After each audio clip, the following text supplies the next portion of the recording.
শরীরে খারাপ, এই চলে এসেছি এখন ক্লাসে। আর আজকে খুদে বাচ্চা हम দুজনে सर को और सब कहाँ है कौन चले लो रेडी हो जाओ। ये क्या है नहीं তো চলে এসেছি, এখন বেজে গেছে 9টা। সকালে ওদিকে গেছিলাম ক্লাসেতে, তারপর এখানে এসেছি। শরীরের অবস্থা প্রচণ্ড খারাপ। এখন দেখো, এখন এদিকে ক্লাসটা করে নিই। তাই বলো বলো বলো বলো। হ্যাঁ, বেজে গেছে 10:30 আর আমার ক্লাস শেষ। আর এই যে বিচ্ছু, যে কি বিচ্ছু, বিচ্ছুটা मतलब জানতে हो বদমাস, তো বদমাশি করে। আর বাদ বাকি 3জন ওরা চলে গেছে আগেই। এবার আমিও রেডি হয়ে গেছি, এবার বেরিয়ে যাবো। আমারও শরীরটা প্রচণ্ড খারাপ, আগে রাত্রে থেকে পুরো জায়গা রয়েছি। শুধু যা কথা হয় বাড়ি থেকে, রোদ তো এত মাথার উপর ছুঁই ছুঁই করছে। চলো আরবি গো,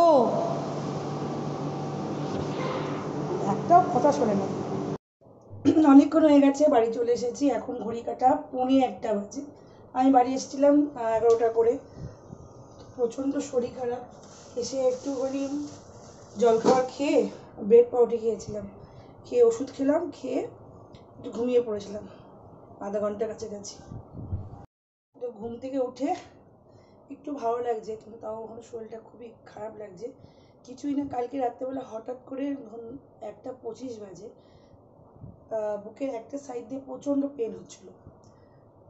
তো এদিক ওদিক করে শুচ্ছিলাম, কিছুতেই ঘুম আসছিল না, কষ্ট হচ্ছিলো, মানে এত শ্বাসকষ্ট হচ্ছিলো, এত শ্বাসকষ্ট হচ্ছিলো। আমার মনে হচ্ছিলো কর্তামশাইকে ডেকে আমাকে একজন হাসপাতালে ভর্তি করে দেয়, সেই পর্যায়ে আমার কষ্ট হচ্ছিলো। তো কাউকে ডাকিনি, এদিক ওদিক করতে করতে যখন 4:15 বাজে আর পারলাম না। তো ওই ঘর থেকে আমি এই ঘরে এসে বসলাম, বসে চুপচাপ করে একটু ফোন ঘাটছিলাম। তারপর কি করব, তো ক্লাসে গেলাম। তো ক্লাসে গিয়ে ওখানে কথা বলতে পারিনি, তো কাকু দিচ্ছিল, ম্যানেজ করে নিয়েছে। করে এসে তারপর ওখান থেকেই ক্লাস থেকে আমি ডাইরেক্ট চলে গেলাম ডাক্তারখানা। আমাদের হরগঞ্জ বাজারের ওখানে একজন আছে, আমাদের এই ট্রেনারেরই, মানে যে ট্রেনার তাদেরই দোকান আছে, সেখানে ডাক্তার সকাল সকাল চলে আসে। সেখানে গেলাম, ডাক্তার দেখালাম, দেখিয়ে ওষুধপত্র নিয়ে আসলাম, নিয়ে খেয়েছি। খেয়ে একটু ভালো আছি, মনে হচ্ছে ওই মানে না ওই শটকা লেগে গেছে। হয়তো কালকে অনেক মানে পুলেতে প্রচুর চাপ ছিল, একটু পুলে এখানে মানে সুইমিং পুলে একটু ঝামেলা হচ্ছিলো, যাই সব মিলিয়ে মিছিয়ে একদম ঘেটে হয়ে গেছে। তো ওষুধটা খেতে অনেকটা একটু মানে কষ্টটা কমেছে, কিন্তু তাও আমার কষ্টটা রয়েছে। মনে হচ্ছে একটু ঘুমোতে পারলে ভালো হয়, কারণ সেই রাত্রি 1:25 থেকে আমি জাগা। আর রান্না বান্না আজকে যেহেতু শনিবার, দিয়ে আলু পটলের তরকারি আর মুগ ডাল দিয়ে লাউ, আর এখানে হচ্ছে সিম্বার হ্যাপির ভাত। আর এটা কী করবো জানি, ও একটা ঢ্যাঁড়স করবো, কোথায় রেখেছি কী জানি, কড়াইয়ের নিচে রেখে দিয়ে আমি সারা দুনিয়া খুঁজে বেড়াচ্ছি যে কোথায় গেল। তো এই যে ঢ্যাঁড়স মানে ভেন্ডি, ব্যাস এই হচ্ছে আজকে মেনু। যেহেতু অনলাইন ক্লাস হচ্ছে বলে ও এখন এই ঘরেতে হ্যাপি সিম্বা সবাইকে নিয়ে এখন ও ক্লাস করছে। আমি তার থেকে রান্নাবান্না করে একটু ঘুমাবো, কারণ এখনও পর্যন্ত একটুখানি শ্বাসকষ্ট হচ্ছে, বেশি কথা বললে করলে।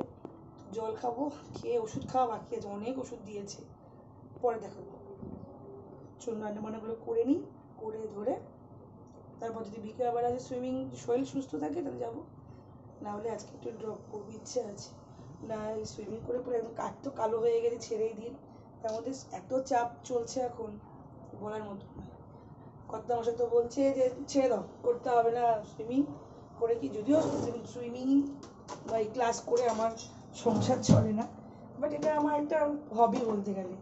অনেকেই বলেছে ছেড়ে দেওয়ার জন্য, কিন্তু ছাড়তে পারে যে অনেক বছর ধরে আমি রয়েছি এখানে। ওরকম বিগত 2011 থেকে রয়েছি, আজকে 2024, বুঝে নিন। চলো রান্নাবান্নাগুলো করে নিই, করে ধরে তারপর তোমার ব্লগ কী করবো, ব্লগের মানে মাথা মুন্ডু কিচ্ছু খুঁজে পাই না। আর তার মধ্যে এই গরম।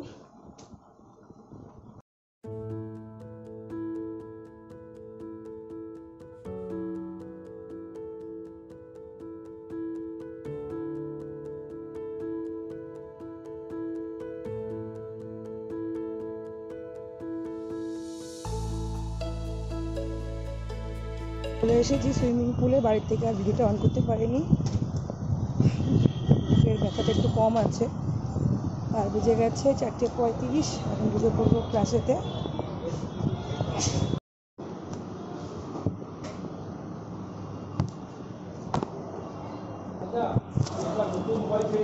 চলে এসেছি, আজ মেয়ে যাচ্ছে আমার বাবাকে নিয়ে ঘুরতে দাদুকে নিয়ে ঘুরতে যাবে। যাই হোক, না না ডাক্তারখানা যাচ্ছে। আমাদের এখানে আজকে কালী পুজো হবে, মা চলেও এসছে। চলুন মাকে দর্শন করে আসি।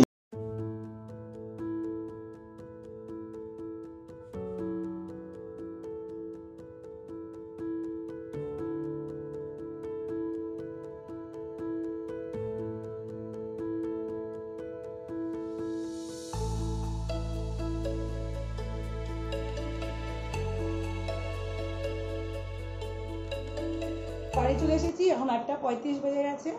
আর আমাদের পাড়াতে প্রতি বছরই বৈশাখ মাসে রক্ষাকালী পুজো হয়, যেন মা যেন সব বিপদ আপদ সকলকে যেন রক্ষা করে, সবাইকে যেন ভালো রাখে। আর এখন মেয়ে চলে গেল তো দাদুকে নিয়ে ফিজিওথেরাপি করতে।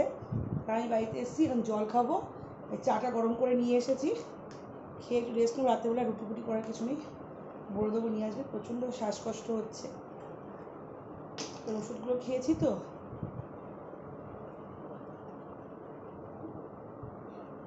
একটুটি কাশি হলে না প্রচণ্ড কষ্ট হচ্ছে। এখনও পর্যন্ত এই সাইডটা পুরো পেন হচ্ছে। চাটা খেয়ে তারপর ফোন টোন ঘাঁটবো, এই হচ্ছে কাজ। আজকে অন্যদিন তুলনায় তাপমাত্রা কম হলে কি হবে, কিন্তু প্রচণ্ড গরম আছে। তার এসিটা একটুখানি প্রবলেম হচ্ছে, অন্ধকার লাগছে। যেই দাদাটা ঠিক করে এসি, তাকে 2 দিন ধরে খবর দিয়েছি, বাট সে কালকে থেকে ফোন ধরছে না। আর কিছু কথা মানে কবে আসবে না আসবে কিছুই বলছে না। এই গরমেতে যদি এসি যদি গন্ডগোল করে। অ্যাকচুয়ালি এসিটা আগের বছর নতুন, যে পুরোনোটা তো ওই ঘরে দেওয়া আছে। ওই আমাদের হ্যাপি সিম্বার এত তো লো মোটে না, ওর থেকেই প্রবলেমটা হয়। তো চাটা খেয়ে, চা গরম করে নিয়ে চলে এসেছি। একটু গরম গরম চা খাই, চা খেয়ে তো ওষুধ রয়েছে, ওষুধ পরে খাবো। আর ভালো লাগছে না, আজকের দিনটা যে কী বাজে দিন গেল। আর সিম্বা হ্যাপি ওখানে বসে বসে হাঁপাচ্ছে। এসি চালিয়ে দিলাম, চাটা খেয়ে নিই। এখন বেজে গেছে ঘড়ি কাটা 11টা। আমাদের খাওয়া দাওয়া হয়ে গেছে। রুটি কিনে নিয়ে এসেছিলো, আর তরকারি তো ওবেলার ছিলই, আর বোঁদে আর মিষ্টি। আর যেখান দিয়ে হচ্ছে দেখি, এখান দিয়ে হচ্ছে আমার সিম্বু এখন বিছনায় বসে আছে। আরে নামা তোকে, নামা। বাপরে, এই মুখে গিয়েছে, শুধু দুষ্টুমি। খাওয়া দাওয়া কমপ্লিট, এবার ঘুমাবো। আর এখন বিছনা ওটা নিয়ে এখন কুরুক্ষেত্র হচ্ছে ঘরেতে। হ্যাঁ, বলে দাও। তোমাকে দুষ্টু মারছে? কে মারছে? কি ও ফোন দেখে, মানে সিরিয়াল বা কিছু চ্যানেল না ফোনে দেখে। যাই হোক, আজকের মতন বকবকানি এখানে শেষ করে দিচ্ছি। ভালো থাকবেন, সুস্থ থাকবেন। আর দেখা হচ্ছে পরবর্তী একটা ব্লগে। টাটা।